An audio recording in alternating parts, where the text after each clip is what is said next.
Hello everyone, कैसे हैं आप लोग। दोस्तों, आज हम बात करेंगे वैज्ञानिक उपकरण के बारे में। जैसा कि आप लोग जानते हैं, आज के समय में खाने पीने की असली चीज़ें मिलना बहुत मुश्किल हो गया है। क्या खाएं और क्या ना खाएं, ये सबसे बड़ी बहस है। कोई गिनी चुनी चीज़ हो जो मिलावटी ना हो तो समझ में भी आता है, लेकिन हर चीज़ में मिलावट होना जो है लाजमी है। आज इंसान जिसे लेकर सबसे ज़्यादा परेशान है वो है नकली दूध। जिस दूध को हम सेहतमंद समझकर पीते हैं वो असल में हमारी सेहत के लिए हानिकारक साबित हो रहा है। गाय भैंस का तो छोड़िए, जिस दूध के पैकेट को हम अच्छा समझकर ला रहे हैं उसमें भी मिलावट होने लगी है, क्योंकि हमें मालूम ही नहीं होता जिस दूध के पैकेट को हम ला रहे हैं वो असली है या नकली। आज हम आपको बताएंगे कैसे पता लगाएं कि घर। नेक्स्ट है आपका एनीमोमीटर। एनीमोमीटर, जैसा कि आप जानते हैं, मौसम विज्ञान में हवा की गति या हवा के प्रवाह की गति एक मौलिक वायुमंडलीय मात्रा है जो हवा के उच्च से निम्न दाब की ओर बढ़ने के कारण होती है, जो आमतौर पर तापमान में परिवर्तन के कारण होती है। हवा की गति अब आमतौर पर एनीमोमीटर से मापी जाने लगी है। हवा की गति मौसम की भविष्यवाणी, विमानन और समुद्री संचालन निर्माण परियोजनाओं, कई पौधों की प्रजातियों की वृद्धि और चयापचय दर को प्रभावित करती है और इसके अनगिनत अन्य निहितार्थ। तो आपको बताते चलें कि जो दूध का पैमाना है, अर्थात दूध को हम किस मापक से नापते हैं, वो है लैक्टोमीटर। तो लैक्टोमीटर क्या है, आइए देखते हैं। एक छोटा कांच का उपकरण है जिसका उपयोग दूध की शुद्धता या गुणवत्ता को मापने के लिए प्रयोग किया जाता है। यह पानी के संबंध में दूध का घनत्व निर्धारित करता है। यदि दूध के नमूने का विशिष्ट गुरुत्व स्वीकार मापदंडों के भीतर आता है तो दूध को शुद्ध माना जाता है। एक उपकरण है दोस्तों जो 1846 में जॉन थॉमस रोमनी द्वारा बनाया गया था। इसके आविष्कार किए गए प्रकार का एक चित्र है जो अर्धगोलाकार कप एनीमोमीटर का मापक है। इसे चित्र में देखिए। नेक्स्ट है जलवाष्प। जलवाष्प या जलीय वाष्प जल की गैसीय अवस्था है। यह जलमंडल के भीतरी पानी की एक अवस्था है। जल वाष्प तरल पानी के वाष्पीकरण या उबलने से या बर्फ के ऊर्ध्वपातन से उत्पन्न हो सकता है। वायुमंडल के अधिकांश घटकों की तरह जलवाष्प भी पारदर्शी है। विशिष्ट वायुमंडलीय परिस्थितियों में जलवाष्प लगातार वाष्पीकरण द्वारा उत्पन्न होता है और संघनन द्वारा हटा दिया जाता है। यह हवा के अधिकांश अन्य घटकों की तुलना में कम घना है और संवहन धाराओं को ट्रिगर करता है, जिससे बादल और कोहरा हो सकता है। दोस्तों, जैसा कि आप यहाँ पे देख रहे हो।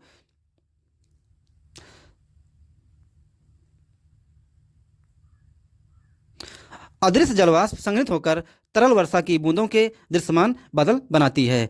पृथ्वी के वो जलमंडल और जल विज्ञान चक्र का एक घटक होने के नाते यह पृथ्वी के वायुमंडल में विशेष रूप से प्रचुर मात्रा में है, जहां यह ग्रीन हाउस गैस और वार्मिंग फीडबैक के रूप में कार्य करता है, जो कार्बन डाइऑक्साइड और मीथेन जैसी गैर संघनित गैसों की तुलना में कुल ग्रीन हाउस प्रभाव में अधिक योगदान करता है।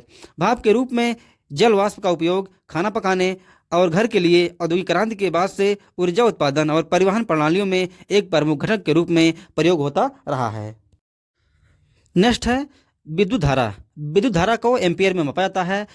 आइए देखते हैं इसके बारे में। विद्युत धाराएं चुंबकीय क्षेत्र बनाती हैं जिनका उपयोग मोटर, जनरेटर, इंडक्टर्स और ट्रांसफार्मर में किया जाता है। साधारण कंडक्टरों में वे जूल हीटिंग का कारण बनते हैं जो गर्मागर्म प्रकाश बल्बों में प्रकाश बनाती हैं। समय भिन्न धाराएं विद्युत चुंबकीय तरंगें उत्सर्जित करती हैं जिनका उपयोग दूरसंचार में सूचना प्रसारित करने के लिए किया जाता है। इंटरनेशनल सिस्टम ऑफ यूनिट में विद्युत धारा को एम्पियर की इकाइयों में व्यक्त किया जाता है।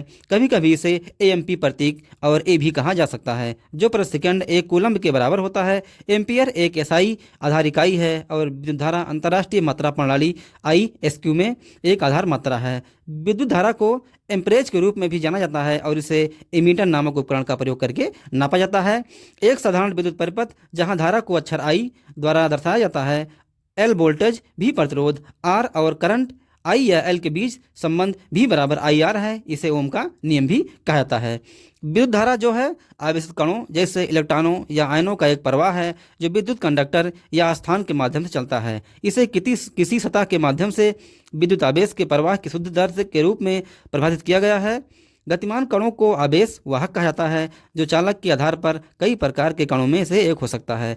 विद्युत परिपथ में आवेश वाहक अक्सर तार के माध्यम से घूमने वाले इलेक्ट्रॉन होते हैं। अर्धचालकों में वह इलेक्ट्रॉन या छिद्र हो सकते हैं। इलेक्ट्रोलाइट में आवेश वाहन आयन होते हैं, जबकि प्लाज्मा एक आयनित गैस में वह आयन और इलेक्ट्रॉन होते हैं। नेक्स्ट है फ्रेंड रक्तचाप। रक्तचाप को मिलीमीटर मरकरी में मापा जाता है। जब आपके रक्तचाप को मापा जाएगा तो इसे दो संख्याओं के तौर पर लिखा जाएगा। उदाहरण के लिए, यदि आपका पठन 120/80 mmHg है तो आपका रक्तचाप 180/80 है, तो आपका रक्तचाप 180/80 है, जिसे इस तरीके से लिखते हैं।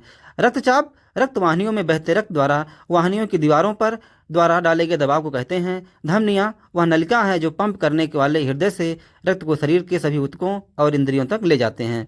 हृदय रक्त को धमनियों में पंप करके धमनियों में रक्त प्रवाह को विनियमित करता है और इस पर लगने वाले दबाव को ही रक्तचाप कहते हैं। किसी व्यक्ति या रक्तचाप सिस्टोलिक डायलोस्टिक रक्तचाप के रूप में अभिव्यक्त किया जाता है, जैसे कि 120/80। सिस्टोलिक अर्थात ऊपर की संख्या धमनियों में दाब को दर्शाती है। इसमें हृदय की मांसपेशियां संकुचित होकर धमनियों में रक्त को पंप करती हैं।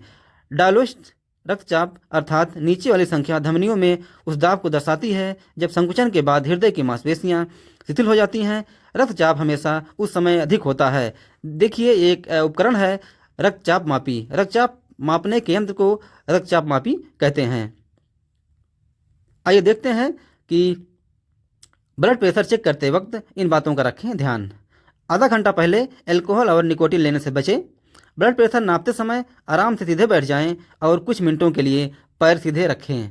ब्लड प्रेशर नापते समय बाजू कोहनी के सहारे ऐसे रखें कि यह हार्ट के लेवल पर आ जाए। नेक्स्ट है, बाजू के ऊपरी हिस्से पर पट्टी बांध लें और मशीन के इंस्ट्रक्शन के अनुसार बीपी चेक करें।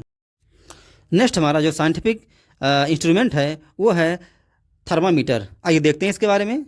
शरीर का तापमान चेक करने के लिए थर्मामीटर को मुंह में जीभ के नीचे रखकर, बगल में रखकर या रेक्टल में रखकर नापा जाता है। हालांकि कुछ बड़े और बड़े बच्चों के लिए सबसे सटीक तरीका मुंह में डिजिटल थर्मामीटर का इस्तेमाल है। शिशुओं या छोटे बच्चों में फीवर नापने के लिए रेक्टल सबसे अच्छा तरीका है। डिग्रियों की माप करने के लिए किसी पदार्थ के किसी एक ऐसे गुण को चुन लेते हैं जो ताप बदलने के साथ साथ निरंतर बदलता रहता है। साधारण कार्यों के लिए द्रव तापमापी प्रयुक्त किए जाते हैं, जिनमें ताप के साथ द्रवों के आदान प्रसार का उपयोग किया जाता है। द्रव में भी पारा सबसे अधिक उपयुक्त होता है, अतः पारे के तापमापी सबसे अधिक काम में लाए जाते हैं। Next friend, barometer. आइए देखते हैं बैरोमीटर के बारे में। बैरोमीटर एक वैज्ञानिक उपकरण है जिसका उपयोग मौसम विज्ञान में वायुमंडलीय दाब को मापने के लिए किया जाता है। एक साधारण बैरोमीटर में पारा से भरी एक लंबी कांच की नली एक छोर पर बंद, दूसरे पर खुली होती है, जो पारा के पात्र में उल्टी डाली जाती है। औसत समुद्र से वायुमंडल के शीर्ष तक एक इकाई क्षेत्र में निहित वायु के एक स्तंभ के भार को वायुमंडलीय दबाव कहा जाता है। वायुमंडलीय दबाव मिलीबार की इकाइयों में व्यक्त किया जाता है। वायुदाब को पारा बैरोमीटर या एरोइड बैरोमीटर की सहायता से भी मापा जा सकता है। नेक्स्ट है स्पीडोमीटर। स्पीडोमीटर किलोमीटर प्रति घंटा में गति रिकॉर्ड करता है। ओडोमीटर वाहन द्वारा तय की गई दूरी को रिकॉर्ड करता है। ओडोमीटर का उपयोग उन लोगों द्वारा भी किया जाता है जो सड़कों का निर्माण करते हैं और भूमि का सर्वेक्षण करते हैं। स्पीडोमीटर एक गेज है जो आपको उस समय वाहन की गति बताता है। तो ऐसे मिलेगी बेहतर स्पीड। आइए देखते हैं कितनी स्पीड है सेफ। स्पीड, अगर आप 80 किलोमीटर प्रति घंटा की चाल से जा रहे हैं और समय आपका 12 मिनट लग रहा है तो हादसे की संभावना कुछ नहीं होती है। अगर आप 88 किलोमीटर प्रति घंटा चलेंगे तो जो समय होगा आपका 10 मिनट 54 सेकंड और लगभग 1.5 गुना हादसे की संभावना बढ़ जाती है। इसी प्रकार 96, 105, 120 और 136 अगर इस स्पीड से आप जाएंगे तो 2 गुना, 3 गुना, 4 गुना और 12 गुना दुर्घटना होने की संभावना रहती है। दोस्तों, अपने वाहन को इस तरीके से चलाएं कि दुर्घटना होने की संभावना ना बनी रहे, आप रहें सुरक्षित और आपका वाहन भी रहे सुरक्षित।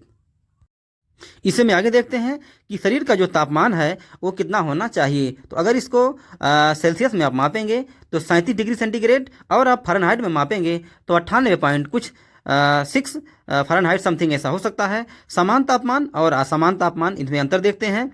नवजात शिशु का तापमान जो होता है वो 99.5 फ़ारेनहाइट होता है।